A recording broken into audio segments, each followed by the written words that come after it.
मी पण तुमच्यासारखे तुम्ही जसं शिकताय अशा शाळेतून मी आलेलो आहे आणि मला एक गोष्ट जाणवली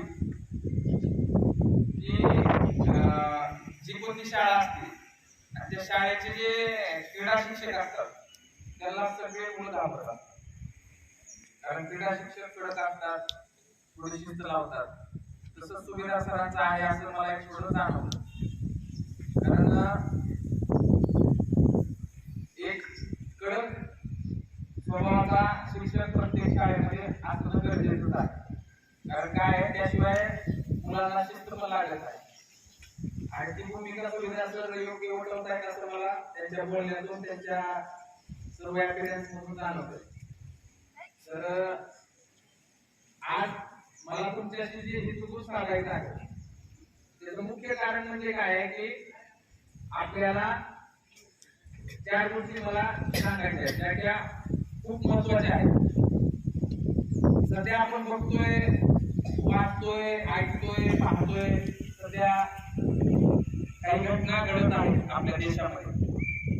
तर त्या घटना नक्कीच दुर्दैवी आहेत, त्या घडल्या नाही पाहिजे. आणि त्या घटनेमुळे काय होऊ शकतं किंवा त्या घटना घडू नये म्हणून आपल्याला काय काळजी घ्यायची किंवा आपल्याला काय प्रिकॉशन्स घ्यायचे. म्हणजे आपण एक म्हण आपल्याला माहित असते की precaution is better than cure. म्हणजे रोग झाल्यावर तर प्रत्येक जण उपचार करतात, रोग होऊ नये म्हणून जी काय काळजी घ्यायची त्या पद्धतीनंच अशा घटना घडू नये म्हणून आपण काय काळजी घ्यायची. आणि आपल्याला कायदा काय आहे हे सुद्धा माहित असणं गरजेचं आहे. त्यासाठी आपल्या लातूर जिल्ह्याचे पोलीस अधीक्षक आणि उमेश मोठे सर तसेच अपर पोलीस अधीक्षक डॉक्टर अजय जोडे सर यांच्या संकल्पनेतून इन्स्पेक्टर दाबेली हे एक असं पुस्तक आपल्या लातूर जिल्हा पोलीस दलाने प्रकाशित केलेलं आहे. आणि त्याच्यामध्ये स्पेशली महिलांविषयक ज्या काही गुन्हे घडतात किंवा काही अडचणी असतात, तसंच आपले वृद्ध किंवा आपल्याला डे टू डे लाईफ मध्ये काय अडचणी येतात त्यामध्ये जसं आपण छान छान गोष्टीचे पुस्तक वाचतो त्याप्रमाणे तुम्हाला स्टोरी टाईप मध्ये ह्याच्यामध्ये आम्ही काय होऊ शकतं, काय झाल्यावर काय उपाय करायचे, तर ह्या आम्ही थोडक्यात तुम्हाला समजा अशा भाषेत उपाय सांगितलेले आहे. तर हे पुस्तक जे आहे हे पुस्तक प्रत्येकाकडे असणं आवश्यक आहे. आपल्या शाळेनं तशी सोय केलेली आहे. आणि आता जसं सुभेदार सर म्हणाले की जेव्हा ते मला भेटण्यासाठी पोलीस स्टेशनला आले होते आपले सोनवणे सर सर्व स्टाफ, त्यावेळेस मी सहज त्यांना बोलता बोललो की बाबा असं एक माझ्या डोक्यात आहे.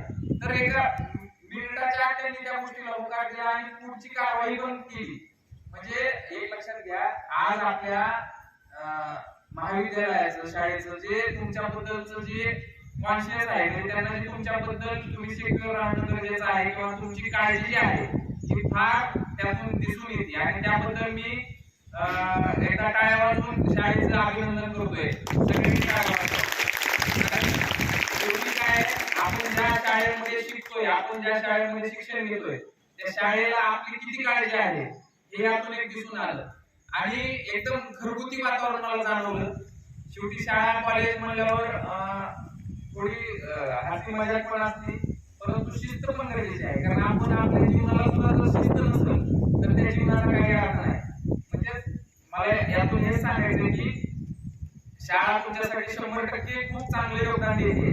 तुमचं काम एवढंच आहे की जे जे शाळा तुम्हाला पुरवते त्यातून तुम्ही स्वतःचं जेवढं जास्तीत जास्त फायदा करून घेऊ शकताय तो तुम्ही करून घेणं आवश्यक आहे. तर आज इथं सर्व तुम्ही माझे मित्रमैत्रिणी समोर आहात माझ्या. मला तुम्हाला हे सांगायचं की तुम्हाला तुमच्या लाईफ मध्ये कुठलीही अडचण आली तरी तुम्ही त्या अडचणीचा सामना एकदम ठाम राहून करणं आवश्यक आहे. व तुम्हाला पहिले नॉलेज असलं पाहिजे की आता एक फॉर एक्झाम्पल सांगतोय की समजा एखादा तुम्ही रिक्षातून किंवा बस मधून जाताय, एखादा अनोळखी माणूस तुम्हाला काहीतरी बोलतोय किंवा विनाकारण तुमच्या शेजारी येऊन बसला, तुमच्या डोक्यात लगेच प्रश्न आला पाहिजे, अरे बाबा इथंच काय आता शेजारी आला, तुम्ही लगेच त्याच्यापासून थोडं लांब जाणं आवश्यक आहे, किंवा त्याचा उद्देश काय आहे. म्हणजे एखादा काहीतरी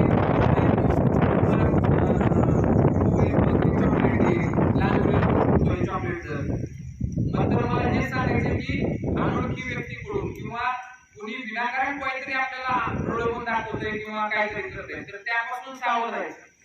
म्हणजे त्या गोष्टीला बळी पडायचं नाही, चॉकलेट नको म्हणायचं. आणि जर कोणता व्यक्ती, अनोळखी माणूस किंवा आपला नातेवाईक जरी असला घरातला, आणि जर आपल्याला काहीतरी वाईट उद्देशानं बोलत असेल, हावभाव करत असेल, किंवा आपल्या म्हणजे शरीराला हात लावत असेल, तर ह्या गोष्टी अजिबात सहन करायच्या नाहीत. आपल्या मम्मी पप्पांना तात्काळ त्याची कल्पना द्यायची. शाळेमध्ये तसे प्रकार होत असतील, काय होत असेल, आपले सर आहेत सगळे, तर सरांना त्याबद्दल माहिती द्यायची. मॅडम तुम्हाला नाशिक म्हटले मी सरांना कसं सांगू, तर मॅडम आहे सर, तिथं मॅडम स्टाफ पण आहे, तर त्या सुद्धा तुम्ही त्यांना मन मोकळं बोलू शकता. आणि मला या मौक्यावर आज एक शाळेला एक असं आव्हान करायचंय की शाळेमध्ये एक असा एक म्हणजे हे स्थापन करावं टीम, की त्या टीमचं काम आता ऑलरेडी तुम्ही तक्रार पेटी केलेली आहे, सीसीटीव्ही आहे, सर्व आहे, शाळेनं बऱ्यापैकी सर्व चांगल्या सुविधा तुम्हाला उपलब्ध केलेल्या आहेत. परंतु माझी एक वैयक्तिक अशी एक तुम्हाला सूचना आहे की एक महिला मॅडम व त्यांच्यासोबत एक 2 स्टाफ मध्ये दिला, असं एक त्यांची एक टीम स्थापन करून त्यांनी महिन्यातून एकदा किंवा सर्व मुलींसाठी स्पेशल आणि जे त्यांचे लेक्चर घेऊन त्यांनी त्यांच्या काय अडचणी वगैरे आहेत तर पर्सनली त्यांना एकदा संवाद साधून जाणून घ्याव्या.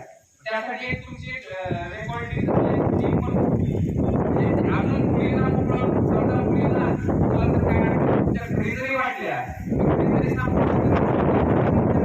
त्या गोष्टी सांगितल्या पाहिजे. तर मला एक कसं एक तुम्हाला सुचवा वाटतं की तशी एक आपली टीम बनवावी, आणि जर मुलींना तसं काय कुठल्या चुकीच्या गोष्टी वाटत असतील किंवा त्यांना काही अडचणी त्यांच्या शेअर करायच्या असतील तर ते मन मोकळ्या त्यांच्यापाशी शेअर करू शकतात. तर या सर्व गोष्टी तुमच्यापर्यंत पोहोचवण्याचं कारण एवढंच आहे की तुम्हाला कायदा माहीत असणं गरजेचं आहे. आता ज्या काही घटना घडतायत, ज्या काही आपण समाजामध्ये